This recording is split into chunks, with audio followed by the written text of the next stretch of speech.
साथियों, पहले मैं आप तमाम लोगों को अभिवादन पेश करता हूं। 16 सितंबर को मैंने पहली बार हथियारबंद संघर्ष का विराम प्रकट करते हुए स्टेटमेंट जारी किया था और उसके बाद गढ़चिरौली, माड़, पूर्व बस्तर के साथियों ने भी वहां से हथियारबंद संघर्ष को छोड़ने का निर्णय पर वे लोग भी स्टेटमेंट जारी किए हैं। मैं महाराष्ट्र के गढ़चिरौली में 60 कामरेडों के साथ मेरा हथियार छोड़ दिया था, वे लोग भी हथियार छोड़े हैं। उसके बाद सैकड़ों की संख्या में साथियों ने छत्तीसगढ़ में अपने हथियार छोड़ दिए हैं। इसी बीच में भारत की कम्युनिस्ट पार्टी माओवादी के केंद्रीय कमेटी के सदस्य चंद्रन्ना तेलंगाना में पुनर्वासन के लिए आए हैं। इन तमाम साथियों को मैं अभिवादन पेश करता हूं। हम इस देश में लंबे समय से, कई वर्षों से काम करते आ रहे हैं। इसमें कई साथियों को हम खो गए हैं। आज हम बाहर आने का मतलब ये है कि बदल रहे परिस्थितियों का ये एक संकेत होता है। इसलिए आज हम हथियारबंद संघर्ष को छोड़कर जनता के बीच में आए हैं और जनता के बीच में ही काम करने का निर्णय लिए हैं।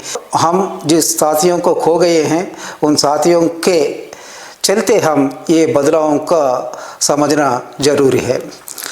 आज भी देश में कई साथी इलाकावार सत्ता को अपनाने के लिए उस रास्ते पे हथियारबंद संघर्ष में डटे हुए हैं और ये तो हम समझना है कि इस रास्ता पर चलते हुए ही हम जनता से दूर हुए हैं।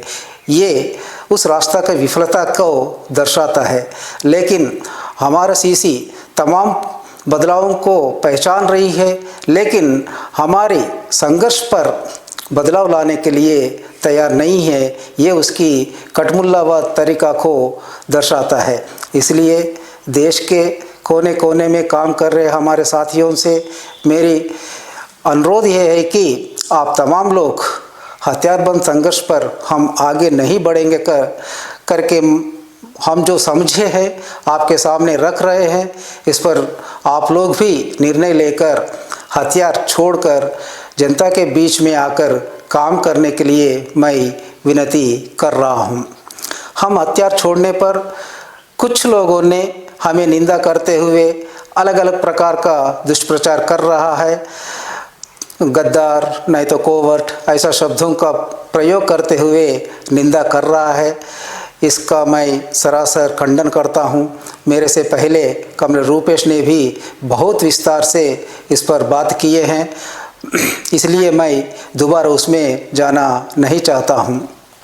आज परिस्थितियां बदल गया है, इसलिए मैं आप तमाम साथियों से अनुरोध कर रहा हूं कि आप हथियार छोड़कर जनता के बीच में आइए। कानून के तौर पर हम जनता के बीच में रहते हुए काम करेंगे।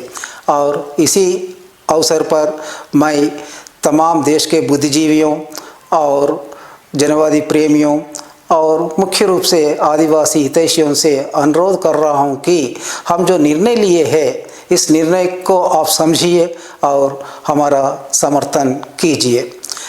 जिन लोगों ने हथियार छोड़कर आने के लिए तैयार है, जिन लोगों ने जनता के बीच में काम करने के लिए तैयार है, आप लोग मेरे संपर्क करने के लिए ये नंबर मैं बता रहा हूँ। इस नंबर पर कांटेक्ट करने से हम आपका राय जान सकते हैं, आप आ सकते हैं। नंबर है 8850385333 और एक बार मैं दोहरा रहा हूँ 8850385333 और इसके साथों साथ आप रूपेश का नंबर पर भी आपका राय बता सकते हैं और आ सकते हैं। आने के लिए ही मैं अनुरोध कर रहा हूं, इसलिए रूपेश का भी नंबर मैं दे रहा हूं। उनका नंबर यह है कि 6267 3816 और एक बार 6267138163। धन्यवाद।